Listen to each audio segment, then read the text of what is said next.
codes. Ano? Anong ba? Check engine light. Scanning.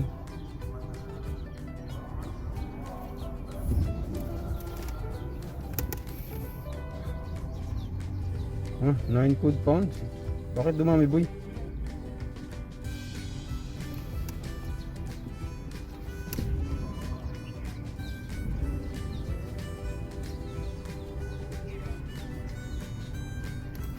Unable to build up fuel tank.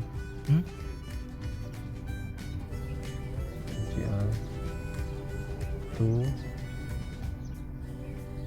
system. Dumami ang code. Dumami, boy. Unable to bleed up fuel tank vacuum. Bakit unable to bleed up?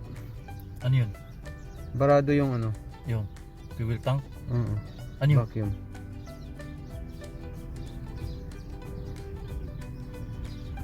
Unable to download report. Ibig sabihin nung napalitan, hindi na nakahinga yung fuel pump. Maraming Guys, kunti lang. Ano na? Wala na. Sa kabila.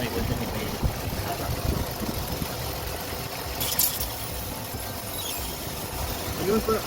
Hindi dito, boy? Hindi doon sa loob. Ito yung isa. Yan. Bukasan mo yan. Wala lang. Dito lang.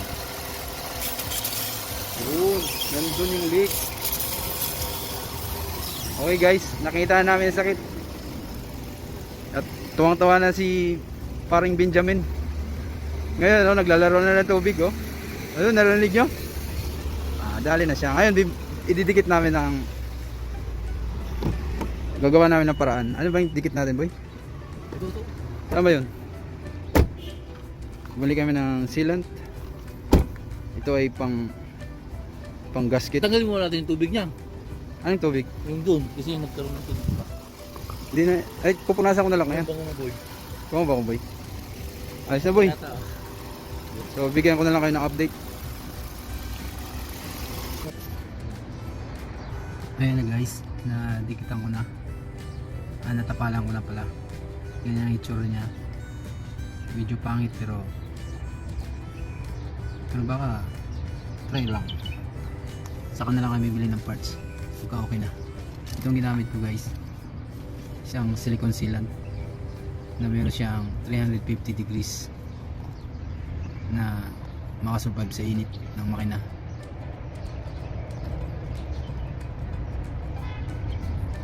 $70 ml. Marami na akong pinapalitang parts tulad nitong EGR valve, tsaka spark plug, tsaka itong evap solenoid, evap purge valve. Saan ba yun? Ito siya. Bago na yan. So ganun pa rin. So ngayon nang binuhusan namin ng tubig at sinisip yung tubig, yung pala butas tong ano na to, itong intake manifold na to. Sabagay maraming mabibili yan sa scrap. At subukan ko lang kung gagana yung parang ginawa ko. Nilagyan ko ng silicone. Baka mag-silk na siya at hindi na siya sisingaw. Bukas ng umaga bubuhusan ko ng tubig. At kung meron kaming marinig na sip-sip ng tubig, so ibig sabihin meron pa rin. So kailangan na bumili ng intake manifold kahit scrap lang. Okay guys, yun lang update ko kayo bukas. Ayos ah.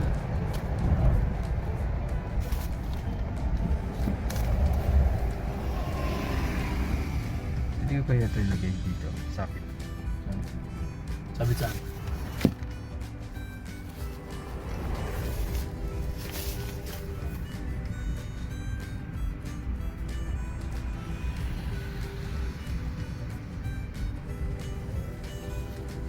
Ano masabi mo ba sa kinain natin kanina? Sarap ba? Guys, nag-ikot-ikot kami dito sa Dubai. Napakaganda ng Dubai, daming car. May RTA bus. May maraming Maraming mga gandang lugar dito sa Dubai. Kita niyo yung mahaba na building ayun, no? Ano nga ba? Mataas. Mataas. Kita niyo guys. Ayos ah, may ano na ako. Ngayon makapag-video na ako boy habang gumagawa ako kasi mahaba to, di ba? May stand na. Hindi na ako problema kung saan ko ilalagay.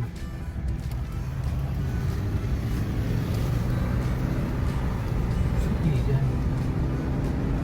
Pag live kaya ako, kaya lang mahal. Wala namang data na unlimited ba yun, ha? Meron ba? Ha? Kung meron, pwede sana ako mag-vlog. Napupunta ka na ba dyan, boy? Oh. Yan. Anong meron dyan? Wala lang yan.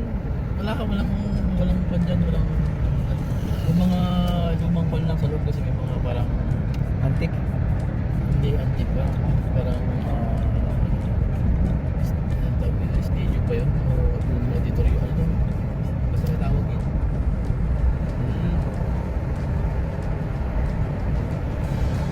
Auditorium?